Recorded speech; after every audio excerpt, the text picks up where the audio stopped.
the amount of time necessary for separating the continents to the extent that they are now apart would not account for the beetle similarities, since these beetles are relatively recent in geologic time, like all modern insects. Mm-hmm. Beetles are not anything that existed in the Paleozoic age.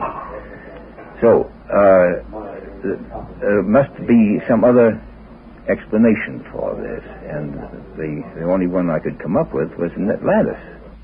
And finally, the fourth road, the mystical. Its representative, James Sturziker in London, England, the founder of the International Order of Kabbalists, a fast-growing religious organization which has 11 chapters in the London area, 9 in the provinces, 6 in Nigeria, 2 in Ghana, 1 in Zambia, others in America, Spain, and even in Kathmandu. I'm James Sturziker. Before I give you my thoughts and ideas on Atlantis, I think I had better give you a little background as to how I became interested in the out-of-way things of life. At the age of 14, I purchased a book called Atlantis by Ignatius Donnelly. And then from there, I looked into very many other occult subjects, eventually joining the Theosophical Society in England, where I had the use of their library and their groups and did a great deal more studying in the occult field, covering a very, very wide range of subjects. I lectured for a number of years for the Theosophical Society and for a period of time sat on their National Executive Committee. It then came to my knowledge that many people, particularly young people, were beginning to become interested in the order of Kabbalism. This is a very, very ancient spiritual teaching that goes way back, as far as can be traced, to the Egyptians. Later, taken by the Jews when they were captive in Egypt and adapted to their religion. For many years, the Kabbalah was divided into two sections: the Tree of Life, which was preserved by the Jews, and the Path, or the Tarot, as it is known today, which was preserved by the Gypsies. About 20 years ago, the two things came together again.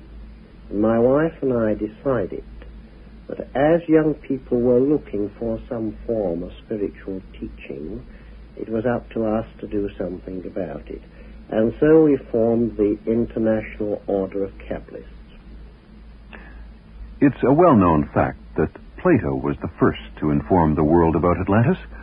All books on Atlantis start with Plato.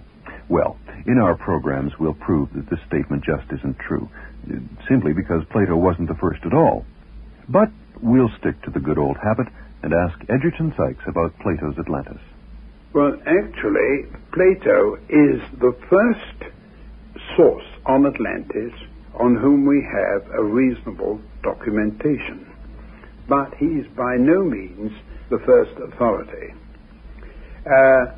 200 years before Plato, Solon, the Onassis of his day, the richest man in the Eastern Mediterranean, a ship owner, a trader, and also a mastermind in politics, decided during one of his periods when he was out of office that he would visit Egypt, and while there he would investigate the stories which had come to him about the existence of an earlier culture named Atlantis outside the Pillars of Hercules.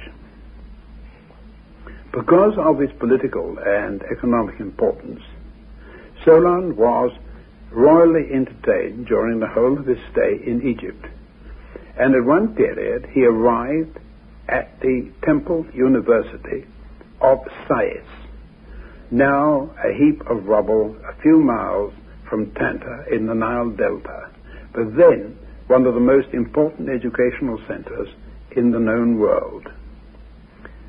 While there, he was entertained at dinner by the high priest, and at the close of the meal, he made the usual mistake, which many foreigners make in another country, of boasting about the achievements of the Greeks and decrying those of the Egyptians.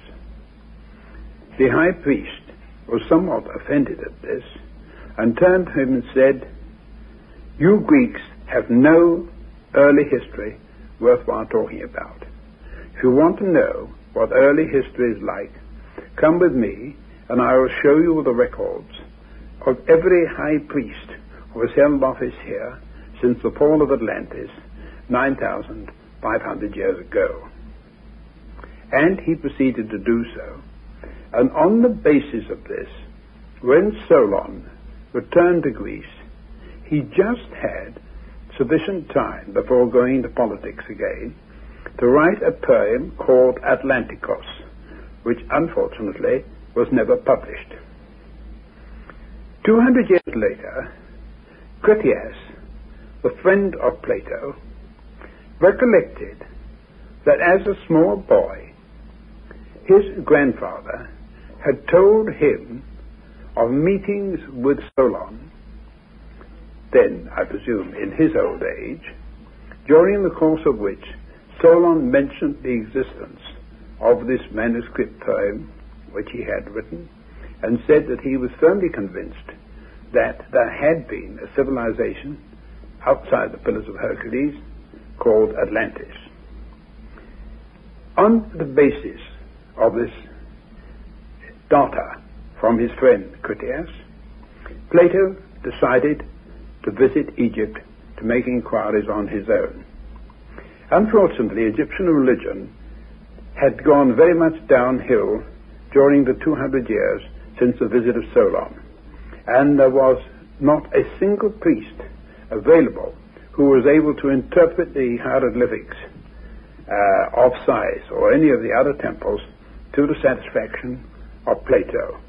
The result is that Plato's two papers, the Critias and the Timaeus, one of which he was unable to finish because of his death, are based very largely upon the information originally obtained by Solon and passed on to Plato by Critias, plus the interpretations which Plato himself put upon them.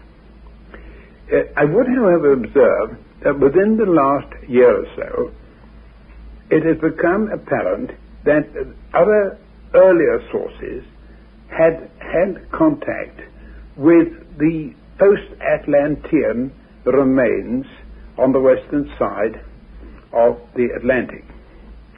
I referred to the Orphic Argonaut, which is written about BC 1500, where reference is made to the plain of Lycontia, surrounded by a string of islands, which were pierced by the trident of Poseidon, with the result that the Atlantic Ocean rushed in and drowned all the people out on the fertile plain.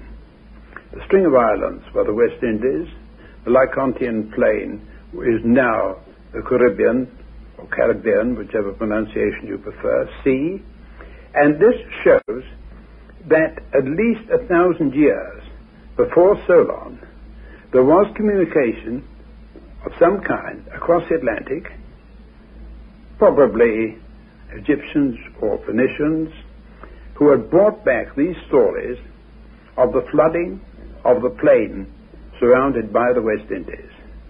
And I am absolutely certain that if we investigate with greater care the early classical sources preceding Solon, we shall find considerably more data to bolster up our ideas.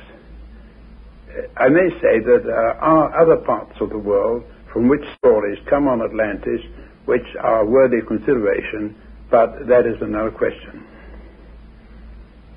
We're in Tangier again. After having introduced herself, now we ask Princess Ruspoli to